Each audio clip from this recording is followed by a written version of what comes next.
ఇక్కడి నుంచి ఎకనామిక్ అడ్వైజర్గా ఎదిగి డిపార్ట్మెంట్లో ఎకనామిక్ అడ్వైజర్గా పనిచేస్తున్నాయి.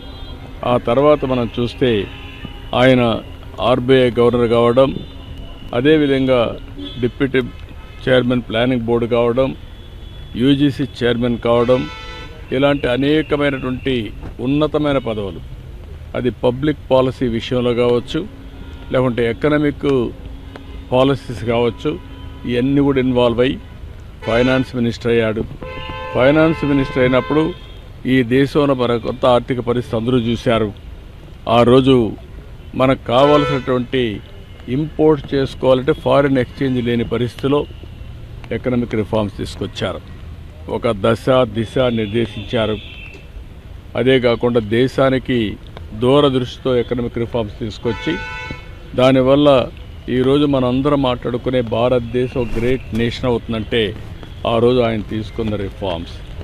ఆయన ప్రధానమంత్రిగా మీరు చూస్తే అతి ముఖ్యమైనటువంటి 4 పబ్లిక్ పాలసీ తీసుకొచ్చాడు.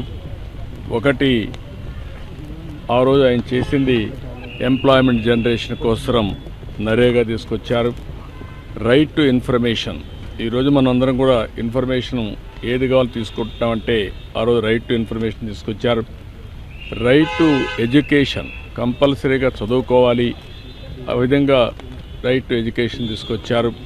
ఈరోజు యుఏఐడి కింద ఆధార్ ఏదైతే అథెంటికేషన్ ఉందో అది ఎక్కడ కూడా ఏమాత్రం కూడా ప్రభుత్వం ఖర్చు పెట్టే డబ్బుల్లో ఫ్రాడ్ లేకుండా చేయగలిగారంటే అది ఒక పెద్ద అసెట్గా చేయగలిగారు. ఇలాంటి వినూత్నమైన పాలసీలు తీసుకొచ్చిన వ్యక్తి మన్మోహన్ సింగ్ గారు. ఎవరికి కూడా ఈ గౌరవం దక్కదు. ఒక అకాడమిషియన్, ఒక పాలిటీషియన్, ఒక ఎకానమిస్ట్, ఒక బ్యూరోక్రాట్, ఈ 4 కూడా సమర్థవంతంగా పనిచేసిన వ్యక్తి, రాణించిన వ్యక్తి మన్మోహన్ సింగ్ గారు. అలాంటి వ్యక్తి ఈరోజు మన దగ్గర లేకపోవడం చాలా బాధ, దేశానికి తీవ్రమైన నష్టం. కానీ ఆయన ఐడియాలజీ శాశ్వతంగా ఉంటుంది.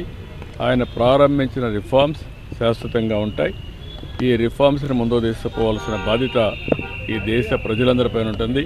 అది తీసుకుపోతామని తెలియజేసుకుంటూ అందరికీ నమస్కారం.